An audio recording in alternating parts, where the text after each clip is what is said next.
오늘 이 모인 자리 가운데 하나님께서 예비하신 은혜가 충만히 넘치시기를 원합니다. 오늘은 왕이신 그리스도 주일입니다. 교회에서 절기를 지키는 교회력은 주님 오신 날 성탄절 4주 전부터 대림절로 지키게 되는데, 이 대림절 첫 주일이 교회력의 시작입니다.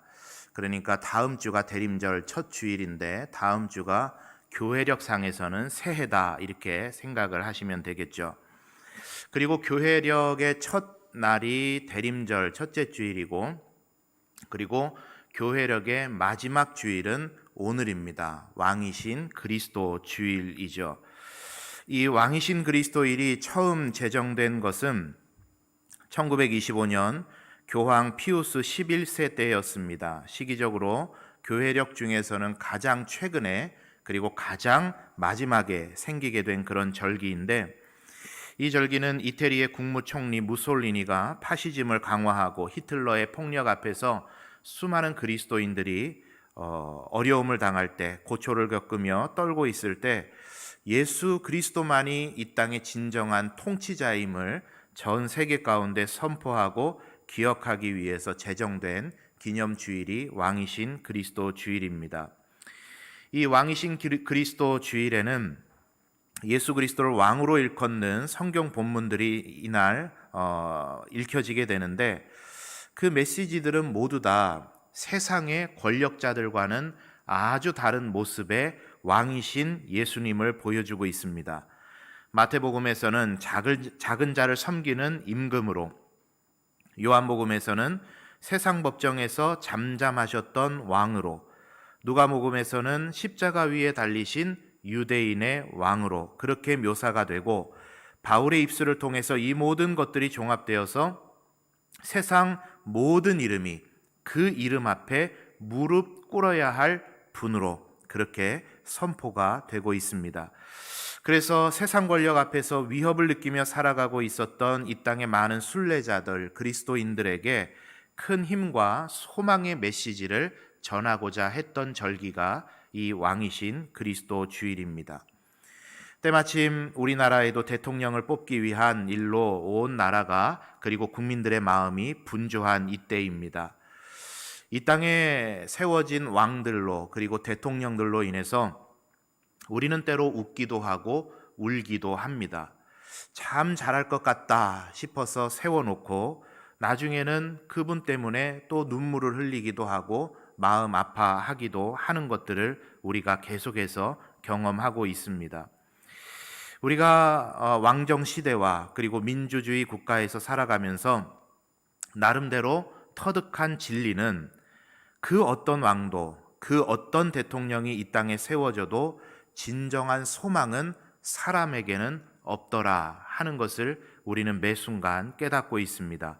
오직 예수 그리스도 우리 주님만이 우리의 참된 소망이시고 참된 위로이시고 참된 생명이 되신다. 이것을 우리는 지금도 기억하고 있습니다. 오늘 함께 나누는 말씀을 통해서 왕이신 예수 그리스도, 그분께 더욱더 가까워지는 시간이 되기를 바라고, 그분으로 인한 참된 소망과 참된 힘을 얻게 되는 그런 복된 이 시간 저와 여러분에게 임하게 되기를 원합니다. 오늘 그래서 그리스도이신 예수님에 대해서 살펴보려고 합니다.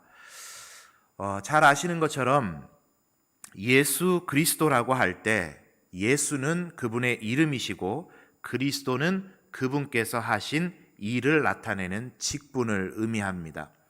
김지원 목사라고 할 때 김지원은 이름이고 목사는 저의 직분인 것과 마찬가지이죠. 이 그리스도라고 하는 직분은 구약에 메시아라는 단어가 헬라어로 넘어오면서 그리스도라고 표현을 한 것입니다. 그래서 구약에서는 히브리어로 메시아, 헬라어에서는 신약에 넘어와서 헬라어로는 크리스토스, 그리고 이 크리스토스라는 단어가 라틴어와 영어를 거치면서 크라이스트, 그리고 우리나라 말로는 그리스도, 이렇게 표현하게 된 거죠. 메시아가 구원자라는 의미를 가지는 것처럼 이 그리스도라는 단어도 구원자라고 하는 의미를 가지고 있는데, 이 구원자라는 의미를 통해서 예수님께서 이 땅에 구원자로서 오셔서 하셨던 일이 크게 세 가지로 구분이 됩니다. 세 가지 속성을 가지고 우리를 구원하셨다, 그렇게 이야기를 하게 되는데, 그것을 이제 신학적인 표현으로는 그리스도의 중요한 세 가지 직분이다 해서 그리스도의 삼중직이다, 이렇게 표현을 하기도 합니다. 오늘은 그래서 말씀을 살펴보실 때 예수 그리스도께서 우리를 구원하시기 위해서 어떠한 중요한 세 가지 일을 감당하셨나, 그것을 살펴보면서 오늘 우리에게 주시는 은혜를 여러분과 함께 나누고자 합니다. 그 첫 번째입니다. 준비된 내용 첫 번째 대지인데요. 한번 같이 읽어보도록 하겠습니다. 시작. 그분은 우리에게 보여주시는 선지자이시다. 우리에게 누구를 보여주신다? 하나님을 보여주시는데 어떠한 일을 통해서 하신다? 선지자의 일을 통해 하신다 그랬습니다. 자, 요한복음 1장 18절입니다. 읽어볼게요. 시작. 본래 하나님을 본 사람이 없으되 아버지 품속에 있는 독생하신 하나님이 나타내셨느니라. 본래 하나님을 본 사람이 없지만 아버지 품속에 있는 독생하신 하나님, 이 독생하신 하나님이 누구실까요? 예수 그리스도께서 하나님을 나타내셨다, 이렇게 이야기를 합니다. 구약 성경의 말씀에 보면 수많은 선지자들이 등장을 하죠. 이사야, 예레미야, 하박국 하는 선지자들. 이 선지자들을 예언자라고도 부르기도 합니다. 이 선지자와 예언자들은 그들이 각각 처해 있었던 시대와 상황 속에서 하나님의 말씀을 받아 백성들에게 전달하는 역할을 이들이 해왔습니다. 하나님의 말씀을 받아 말하다 보니 과거의 일을 생각나게 하기도 하고 현재에 처해 있는 상황에 대해서 해석을 해주기도 하고 미래에 있을 일을 예언적으로 앞을 내다보면서 이야기해주기도 했습니다. 그러나 저러나 중요한 것은 과거를 이야기하든 현재를 해석하든 미래의 일을 내다보던 자기 말을 하는 것이 아니라 누구의 말을 받아 말했다? 하나님의 말을 받아 전달한 것입니다. 그런데 이 예언자라고 할 때 예언이라는 말이 우리들에게 약간의 혼동을 주기도 했습니다. 예언 그러면 여러분 어떤 의미가 딱 떠오르시죠? 예언, 앞의 일을 내다보는 것, 이렇게 이해하기가 참 쉽죠. 그런데 성경에서 말하는 예언자의 역할은 예자가 그런 의미가 아닙니다. 앞의 일을 내다본다라는 예자가 아니라 흔히 우리 쓸 때 예금 할 때 예자는 어떤 의미를 가지고 있죠? 예금은 뭐예요? 은행에다가 내 돈을 맡긴다라는 의미죠. 그 예자를 씁니다. 그래서 예언자라는 것은 미래의 일을 내다보는 사람이 아니라 하나님께 맡은 말을 하는 사람을 예언자라고 하는 것이죠. 그래서 신약에서 바울이 방언의 은사에 대해서 고린도 전후서를 통해서 말을 하다 보면 고린도전서 14장 4절에 바울이 이런 말을 했습니다. 방언을 말하는 자는 자기의 덕을 세우고 예언하는 자는 교회의 덕을 세우나니. 그 다음 절에서 바울은 이렇게 풀어서 설명을 하죠. 방언을 모두 말하기를 원하지만 나는 초대교회 고린도 교회에 있는 모든 성도들이 방언을 말하기를 원하지만 그보다는 예언하기를 원한다, 이렇게 말을 해요. 방언을 통역해서 모든 사람들이 알아들을 수 있도록 해서 교회의 덕을 세우는 일이 아니라면 방언보다는 예언하기를 사모해라, 이렇게 이야기를 한 거죠. 근데 우리는 여기서 좀 혼동이 옵니다. 방언은 이게 다 한다는 의미는 아니지만 일반적으로 교회 안에서 방언 기도를 하시는 분들은 많이 계세요. 그런데 여러분, 예언하시는 분 계신가요? 앞날을 좀 내다보시는 분 계십니까? 나는 예언의 은사가 있다. 네. 예언의 은사는 참 어려운 은사 같아요. 그런데 바울은 방언보다는 예언하기를 사모해라, 그리고 그것이 교회의 덕을 더 세운다, 이렇게 말을 합니다. 여기에서 예언이라는 것을 우리가 조금 오해를 하고 있는 부분이 있는데, 이 예언이라는 것은 다른 성도의 앞날을 내다봐주고 기도해주는 그런 의미가 아니라 당신 앞으로 어떤 일이 있을 거야 조심해야 돼 그런 의미가 아니라 여기서 말하는 예언이라는 것은 하나님의 말씀을 가르치는 것을 의미합니다. 하나님의 말씀을 받아 가르치는 일이에요. 그렇다면 여러분, 우리 주님께서 우리에게 하나님을 보여주시는 선지자가 되시고 예언자가 되신다라는 것은 무슨 의미일까요? 그것을 요한복음 1장 14절은 아주 선명하게 우리들에게 보여줬는데 우리 이 말씀을 한번 같이 읽어보도록 하겠습니다. 시작. 말씀이 육신이 되어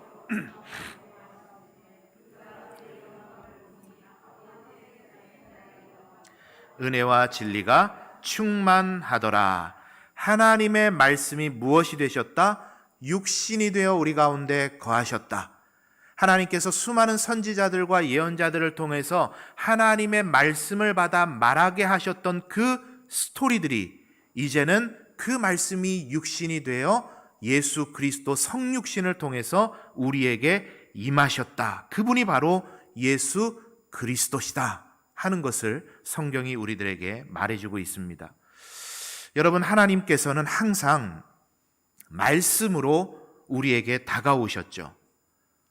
천지를 창조하시는 것도 말씀으로, 저와 여러분을 만들어 빚어 영혼을 불어넣으시는 것도 말씀으로, 수많은 선지자들을 세우고 예언자들을 세워서 그 백성에게 하셨던 것들도 다 말씀으로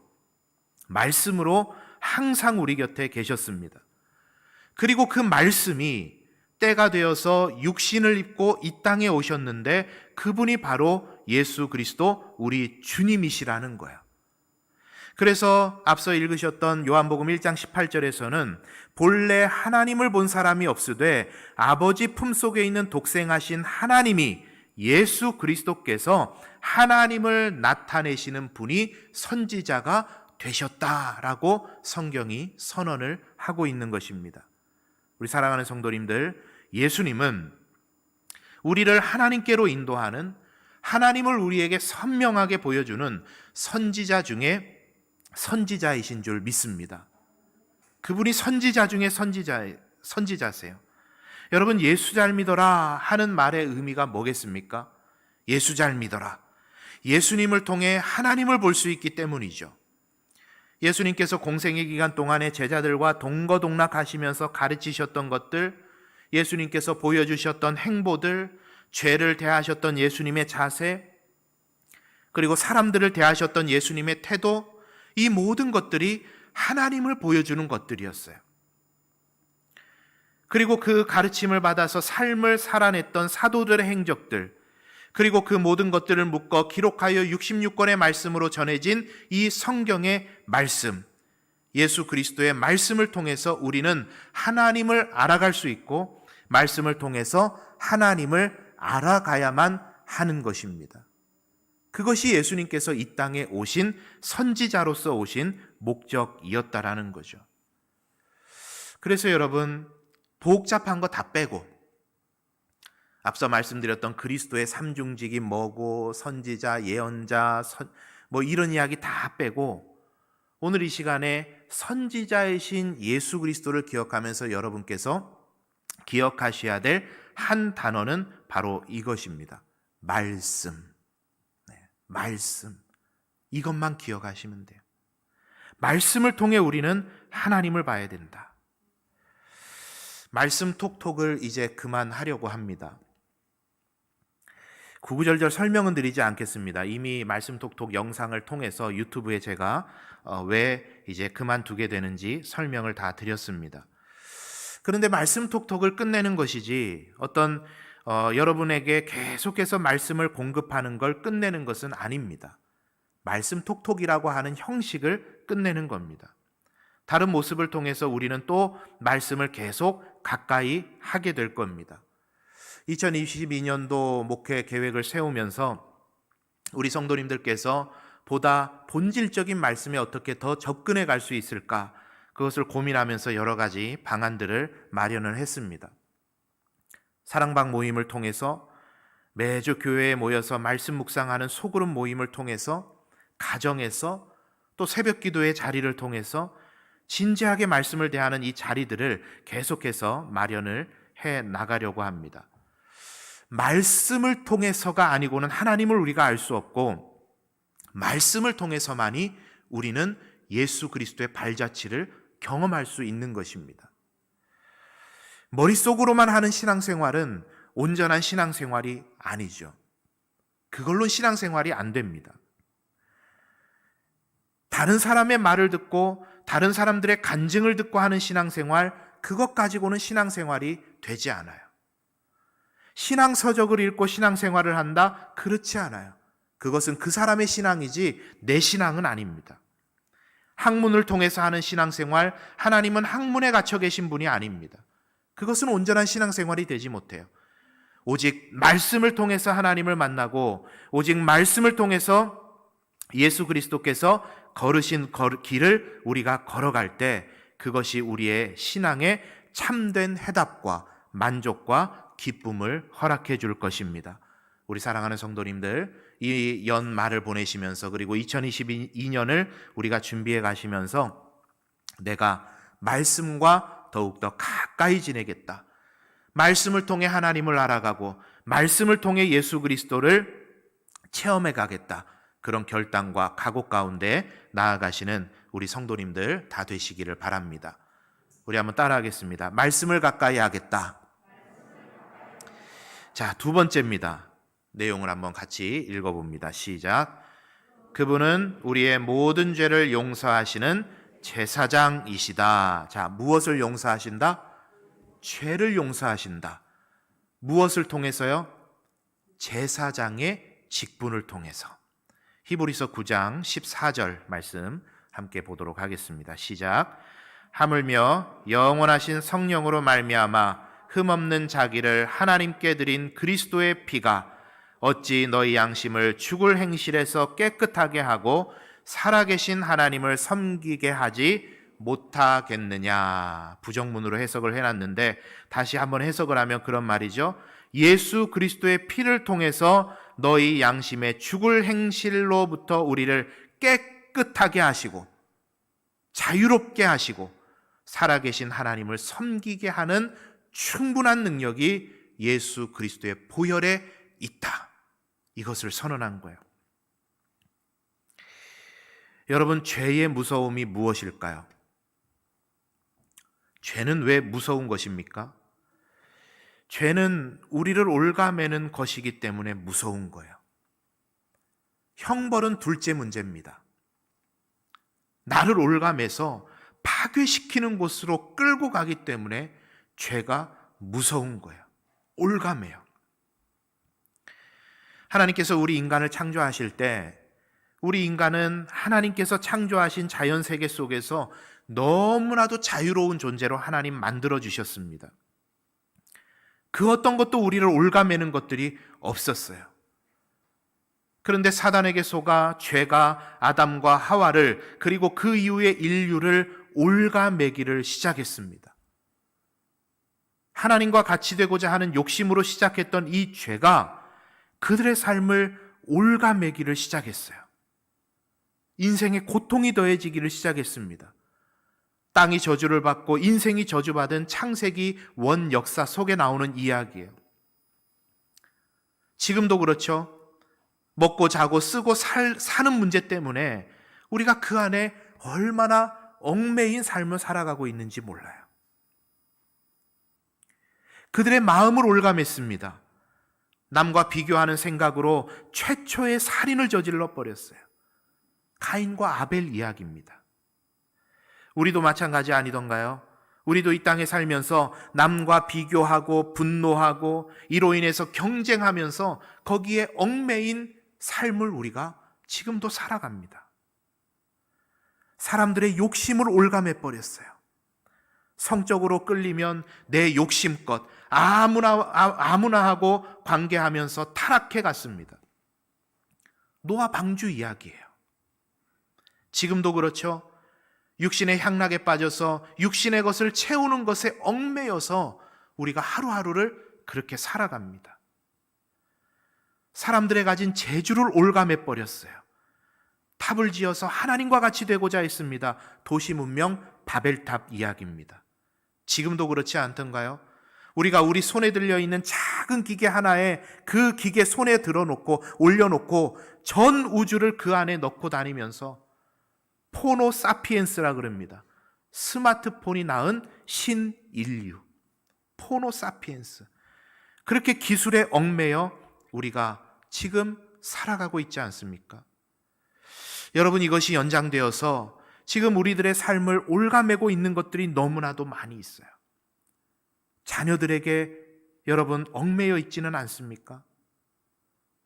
돈에 여러분 얽매여 살아가고 있지는 않으세요? 주식에, 비트코인에, 부동산에 얽매여 있지는 않으십니까? 공부에, 성공에 얽매여 있지는 않으세요? 직업에, 일에, 다른 사람들의 칭찬에, 성적인 관심에, 이성에, 혹은 반복되는 실패에, 이전의 상처에, 건강에, 다른 사람과의 비교의식에, 술에, 종교 생활에 얽매여서 여러분 끌려다니고 계시지는 않으십니까? 바울은 자신의 종교적 신념과 열심과 지금까지 살아온 삶의 배경들에 얽매인 인생을 살아가고 있었습니다. 그 어느 한 날도 자신의 그 열심의 종교적 신념에 끌려가고 있었어요. 다메섹으로 가고 있었습니다. 그때 바울에게 진정한 자유를 허락해 주실 분을 만나게 돼요. 그분이 바로 예수 그리스도 우리 주님이셨어요. 그 주님을 만나고 난 다음에 바울은 자신을 얽어매고 있는 모든 것들이 다 배설물이라 말하면서 복음 안에서 참 자유된 인생을 그가 살아가게 됩니다. 그렇다고 그가 배움과 열심과 삶의 배경들을 어디다 다 버려버렸습니까? 그렇지 않아요. 다 가지고 다 누리고 살았습니다. 그러나 그것들이 바울을 좌지우지하게 하는 게 아니라 바울이 그것들을 쥐락펴락하면서 그렇게 살아갔던 겁니다. 여러분, 붙잡고 있으면, 얽매여 있으면 하나님이 못 쓰세요. 그런데 그것을 손에서 놓으면, 그것으로부터 자유하면 하나님께서 그걸 붙잡고 사용하시는 겁니다. 제가 짧은 인생 살아왔습니다만 어떤 큰 결정을 할 때 항상 제 아내와 함께 같은 응답을 받은 것들이 있어요. 이 설교 시간에 다 말씀드리기 너무 길어서 간단 명료하게 말씀을 드리면 하나님이면 됩니다. 하나님이면 됩니다. 그거 안 주셔도 됩니다. 그거 안 되게 하셔도 됩니다. 수많은 시간들 속에서 하나님 앞에서 그것과 기도 제목 삼고 씨름하고 나아가다가 그 과정 다 통과하고 난 다음에 이제 하나님 앞에서 저와 아내가 두 손 두 발 다 들고 하나님이면 됩니다. 그거 안 주셔도 괜찮습니다. 그거 안 되게 하셔도 괜찮습니다. 이 고백이 입술에서 터져 나오면 그 순간부터 모든 나를 얽매이고 있던 것들로부터 자유케 되고, 그 자유케 되는 순간부터 하나님께서 일하시기를 시작하시는 거예요. 여러분, 예수 그리스도는 죄와 죄로 인하여 우리의 삶을 얽어매고 있는 모든 것들로부터 우리를 자유케 하시기 위해서 이 땅에 오신 줄 믿습니다. 그게 주님이세요. 요한복음 8장 32절에서 36절은 말합니다. 진리를 알지니 진리가 너희를 자유롭게 하리라. 그들이 대답하되 우리가 아브라함의 자손이라 남의 종이 된 적이 없거늘 어찌하여 우리가 자유롭게 되리라 하느냐? 예수께서 대답하시되 진실로 진실로 너희에게 이르노니 죄를 범하는 자마다 죄의 종이라. 종은 영원히 집에 거하지 못하되 아들은 영원히 거하나니 그러므로 아들이 너희를 자유롭게 하면 너희가 참으로 자유로우리라. 여러분, 우리 한번 따라할까요? 아들이 너희를 자유롭게 하면 너희가 참으로 자유로우리라. 한 번 더 따라합니다. 주님께서 나를 자유롭게 하면 내가 참으로 자유로우리라. 아멘. 우리 주님은 우리에게 자유를 주십니다. 여러분, 아직도 내가 얽매인 것이 있다면 우리 주님 제대로 만나지 못한 이유이겠고, 주님을 만났음에도 불구하고 아직 얽매인 것이 있다면 아직도 걸어 잠근 영역이 있기 때문입니다. 기도하셔야 돼요. 주님, 내 인생을 올가매고 있는 것들로부터 내가 참 자유를 경험하기를 원합니다. 그리스도 예수 우리 주 안에서 참된 자유를 주어진 삶 속에서 내가 경험하며 살기를 원합니다. 이렇게 기도하심으로 참 자유 얻으시는 저와 여러분 되시기를 바랍니다. 참 제사장으로 우리의 모든 얽매이기 쉬운 죄로부터 자유를 주시는 그 예수 그리스도 우리 주님을 경험하시는 저와 여러분의 복된 이 한 주간의 삶이 다 되시기를 바랍니다. 세 번째 마지막입니다. 우리 내용을 한번 같이 읽어봅니다. 시작. 아멘. 자, 무엇을 제거해 주신다? 두려움을 제거해 주시는데 무엇으로 해 주신다? 왕으로서 해 주신다. 고린도전서 15장 25절 한번 같이 읽어봅니다. 시작. 그가 모든 원수를 그 발 아래에 둘 때까지 반드시 왕 노릇 하시리니. 아멘. 실존주의 심리학에서는 인간의 모든 두려움의 근원을 죽음이라고 봅니다. 이 죽음이 최종적인 두려움이고, 이 죽음으로 인한 파생되는 여러 가지 수많은 두려움 속에 인생이 살아간다라고 하는 통찰이죠. 코로나에 걸리는 두려움, 실직의 두려움, 실패의 두려움, 시련의 두려움, 대인관계의 두려움, 외로움의 두려움, 전쟁의 두려움, 범죄의 두려움, 이러한 두려움 속에서 우리가 살아갑니다. 그런데 인간이 만든 심리학이라는 학문은 그 심리학의 한계는 죽음 이후의 것을 보지는 못했죠. 죽음 이후의 거는 보지를 못했어요. 그래서 그 모든 원인을 죽음이라고 보는 겁니다. 그러나 성경은 분명하게 원인을 말해줍니다.